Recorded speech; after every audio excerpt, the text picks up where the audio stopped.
Good morning, folks. How we doing? Thanks for checking out the video. In this one, it is mid-March, and I am starting to work on the garden this year and get everything all set up for gardening and hopefully a great year of harvesting fruits and vegetables. And I want to give you a quick walk around of what we got going on so far, and I'll periodically check in with you and show you how things are going and talk about mistakes I've made or successes I've had, that sort of thing. So here we go. This is my above ground garden. I just keep adding more dirt to it every year, and it's starting to fill up, and once it gets up to the stones, then I'll add another layer of stones, right? Just keep building up on it. I've got water collection off of the drain pipe of the house over here, and that goes into this barrel.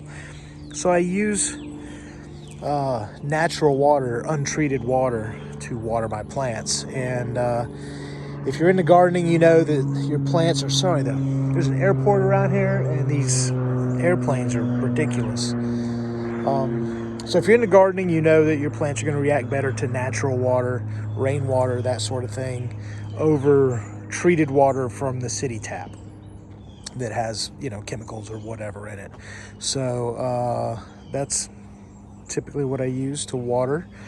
And to go around, I guess, a little philosophy here. Last year I did tomatoes and cucumbers, a melon, peppers, all in this box here. And this year I'm going to swap this above ground garden here over to plants that are going to live for years. And I don't want to have to replant new crops, year after year after year. I want to be able to cultivate that same bush or shrub that produces fruits and grow that way. So that's kind of how I'm changing things this year. Now, the box up here is going to be peppers again. So I'm going to do Anaheim peppers and jalapenos, since that's what I cook with the most. In here in the above ground garden, I'm going to do a lot of blueberries. So blueberry bush.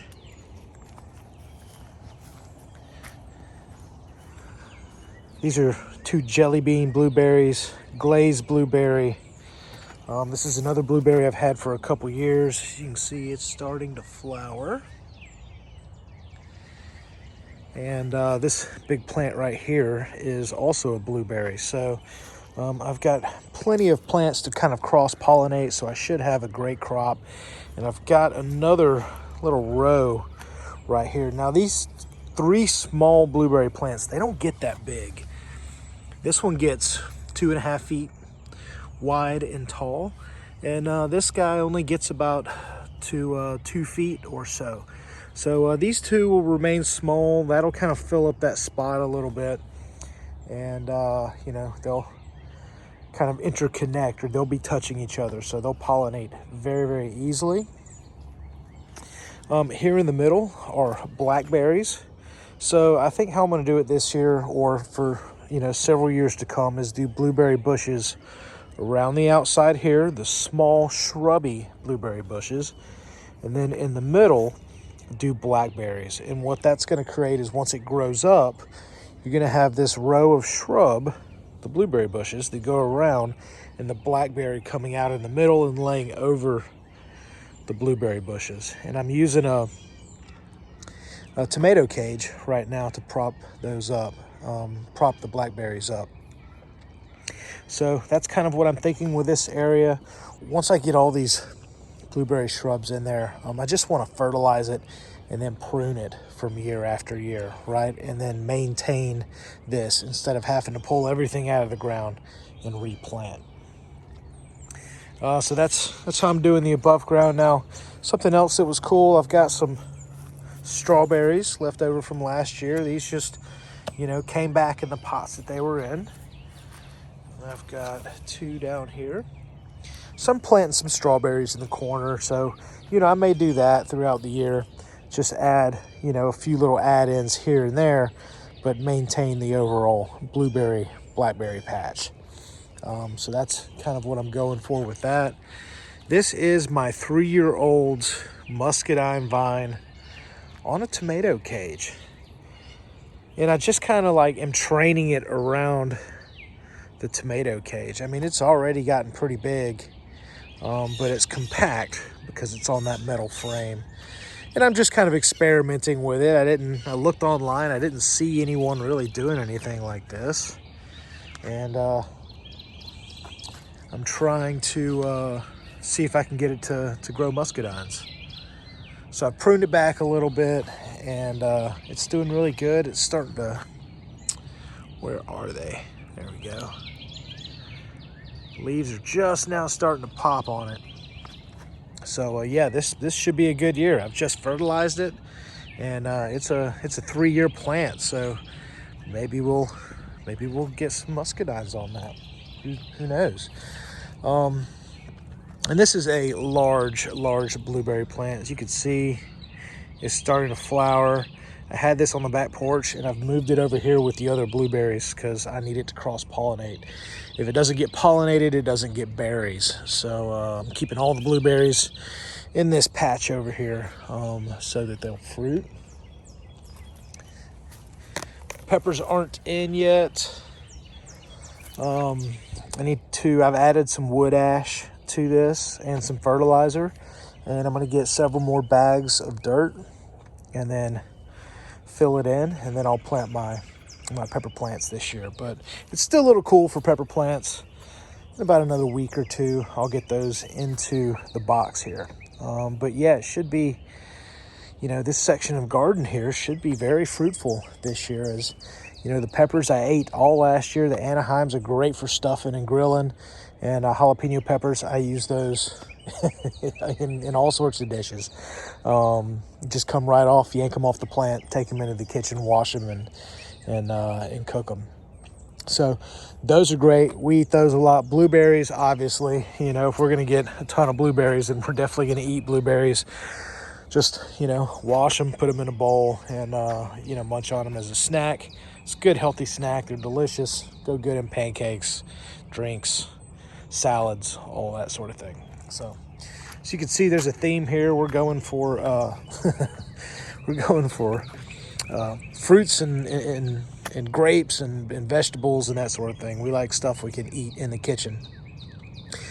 This guy is exciting this year. It's huge. This is a Thornless Raspberry. Let me see. A Glencoe raspberry. That's 3 years old too. As you can see, I've got several canes down here growing, and I just run them along the grapevine trellis. The grapes have not started yet, but the raspberries have. So typically these fruit in the spring. We should have fruit on these in another month or so, and that's really when the grapevines start to pop. So we'll get the raspberry fruit, and then these will just kind of go leafy and not fruit for the rest of the year, and then the grapes will start to fill in. And hopefully this year, this is a second year seedless reliance. This is a second year Concord, and this is a third year Catawba. You can see the stalk on that. It's getting nice and thick. So hopefully we're at least going to get some grapes on the Catawba, and who knows, the other two second year grapes maybe not. But this third year plant, I think we could possibly get some grapes on this year. So I fertilized them with 10-10-10, put a little wood ash down for them, and they should be good to go. I'm actually thinking of extending my grapevine trellis